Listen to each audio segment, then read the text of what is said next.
Hello, I'm Pastor Carl Gallups, and thank you for joining me on another edition of Insight.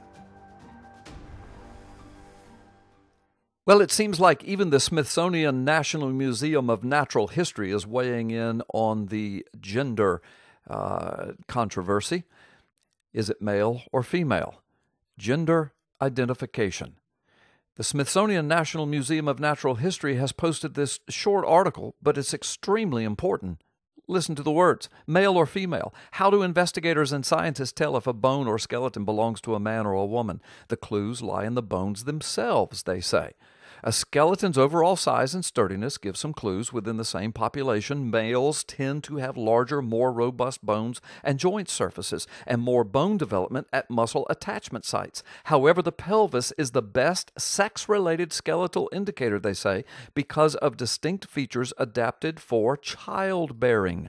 The skull also has features that can indicate sex, although slightly less reliably. Now, here's a picture of the clues in the pelvis. Here is the male pelvis, here's the female pelvis. You can see the huge difference in the two. The bone structure is completely different. Then they have a table listing the variations between the male and the female pelvis, and then this last fact statement, which reads, sex-related skeletal features are not obvious in children's bones. Subtle differences are detectable, but they become more defined following puberty and sexual maturation.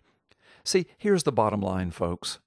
Sexual identification, gender identification, it begins in the womb, either male or female. The human genome declares it. The DNA declares it. The billions of cells that will begin to develop each contain the DNA of that specific human being, and the DNA in the billions of cells declare either male or female. Now, the Smithsonian National Museum of Natural History tells us that even the bones declare male or female.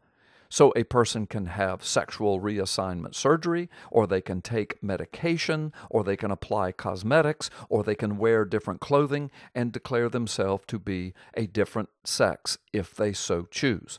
But 100 years from now, if somebody digs up their bones, regardless of how they dressed, regardless of the drugs they took, regardless of what they did to their sexual organs to change their appearance, when their bones are dug up, 100 years from now, somebody is going to look at those bones and say, you know what? This was a man, or this was a woman. And that's the bottom line. That's the scientific truth. That's the fact. We are either male or female. Anything we do after that does not come from our DNA, but it comes from our heart, our spirit, or our mind. But even the bones declare we are either male or female from the beginning.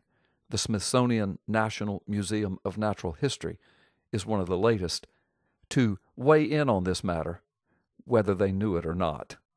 Thank you for listening to this edition of Insight with Pastor Carl Gallups, your host.